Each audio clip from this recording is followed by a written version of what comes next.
विद्यार्थी मित्रांनो, आज आपण वर्तुळाकार गती व अभिकेंद्री बल म्हणजेच सर्क्युलर मोशन आणि सेंट्रिपिटल फोर्स या दोन घटकांचा अभ्यास करणार आहोत. तर लक्ष द्या विद्यार्थ्यांनो, एक साधं सोपं उदाहरण आहे की समजा आपण एखादा दगड घेतला आणि त्या दगडाला दोरी बांधली आणि ती दोरी हाताने आपण गोल फिरवली. काय होईल बरं? तर आपल्या सर्वांनाच माहिती की जसं जसं आपण हाताने बाहेर पडेल किंवा फेकला जाईल त्या स्पर्शिकेच्या दिशेने हा दगड बाहेर फेकला जाईल. मग हे साधं सोपं उदाहरण आहे ज्याचा आपण बऱ्याच वेळेला अनुभव घेतला असेल, कदाचित करून पाहिला असेल. तर याचाच संबंध जो आहे तो आपल्या एका पहिल्या मुद्द्याशी आहे आणि तो मुद्दा म्हणजे आहे अभिकेंद्री बल. तर अभिकेंद्री बल म्हणजे काय? तर वर्तुळाकार कक्षेत फिरणाऱ्या कोणत्याही वस्तूवर वर्तुळाच्या केंद्राच्या दिशेने बल प्रयुक्त होत असते, या बलास अभिकेंद्री बल म्हणतात. A force acts on any object moving along a circle and it is directed towards the center of the circle. This is called the centripetal force. अभिकेंद्री बल म्हणजेच काय आहे?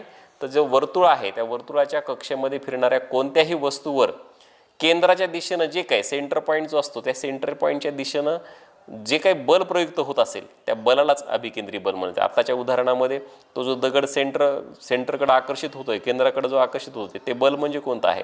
तर ते बल आहे अभिकेंद्री बल.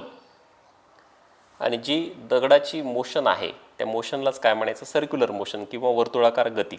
आता याचं उदाहरण जर काय असेल तर आपल्याला चंद्र आणि पृथ्वीचं उदाहरण घेता येईल. पृथ्वीभोवती चंद्र फिरत आहे, बरोबर आहे. मग हा जो चंद्र आहे हा चंद्र नक्कीच पृथ्वीद्वारे स्वतःकडे आकर्षित केला जाईल आणि त्यासाठी एक बल प्रयुक्त होत असेल आणि ते बल कोणतं असेल? तर ते बल म्हणजे सेंट्रिपिटल फोर्स किंवा अभिकेंद्री बल.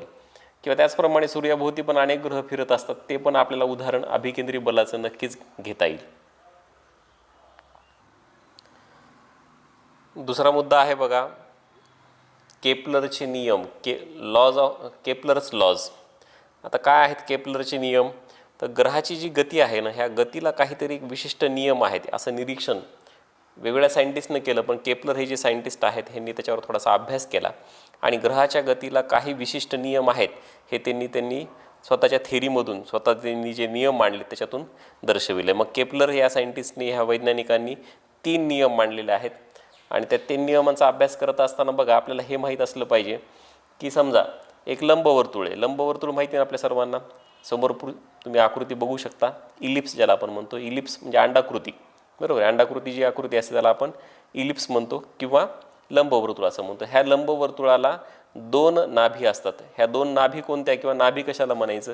तर नाभी म्हणजे त्यांच्या केंद्रबिंदूमधून जाणारी जी रेषा आहे त्याच्यावरचे 2 बिंदू, ज्या बिंदूंपासूनचं सर्कलवरच्या कोणत्याही 2 पॉईंटचं जे अंतर आहे, डिस्टन्स आहे, ते डिस्टन्स त्यांची जर बेरीज केली तर ती बेरीज आपल्याला कशी मिळेल? सारखीच.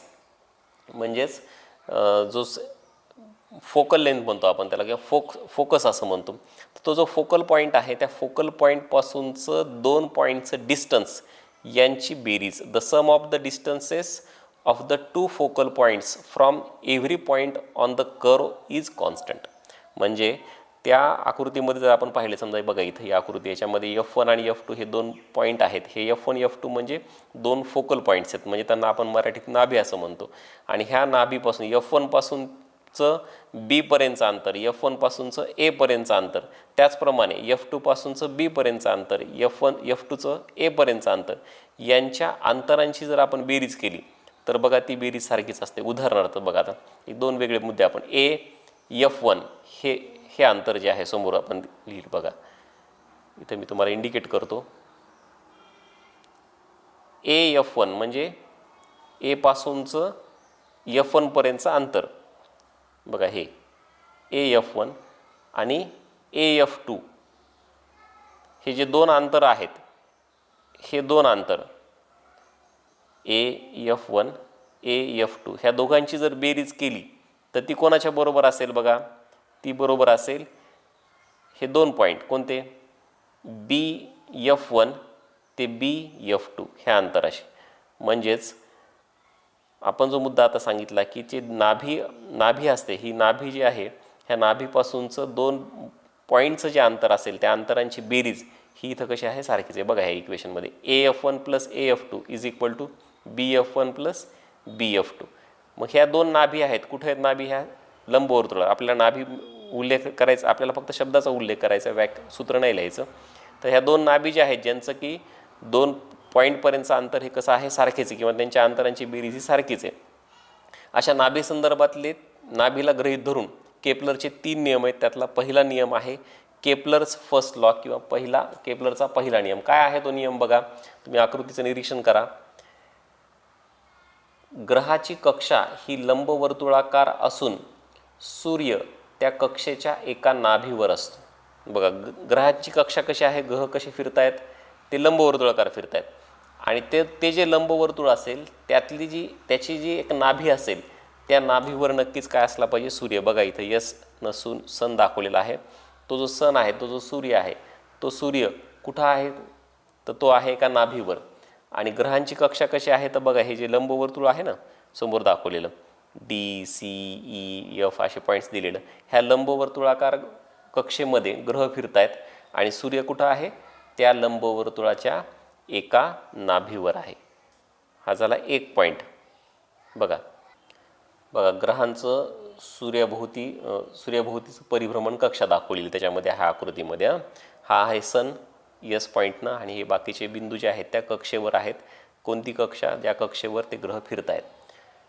दुसरा काय नियम आहे बघा, ग्रहाला सूर्याशी जोडणारी सरळ रेषा ही समान कालावधीत समान क्षेत्रफळ व्यापन करते.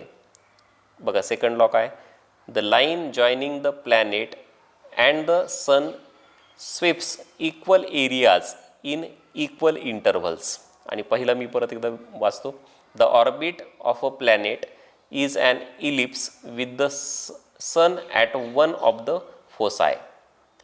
काय अर्थ आहेत बघा त्या दोन्हीचे. पहिला तर मुद्दा आपण आता एक्सप्लेन केलाच. बघा केपलरचा जो दुसरा नियम आहे तो काय सांगायला आहे, की ग्रहाला सूर्याशी जोडणारी सरळ रेषा ही समान कालावधीत समान क्षेत्रफळ व्यापन करते. आहे का तसं? बघा बरं, की आता बघा पहिला आपण AB एक पॉईंट बघा, AB आणि CD हे 2 पॉईंट आपण कन्सिडर करू. ABCD, बघा AB आणि CD मुळे 2 छोटे छोटे त्रिकोण तयार झालेले. त्रिकोण म्हणता येणार नाही पूर्णतः, कारण ते वर्तुळाकार आहेत. तर कोणते बघा, ASB हा एक भाग आहे, हे क्षेत्रफळ आहे.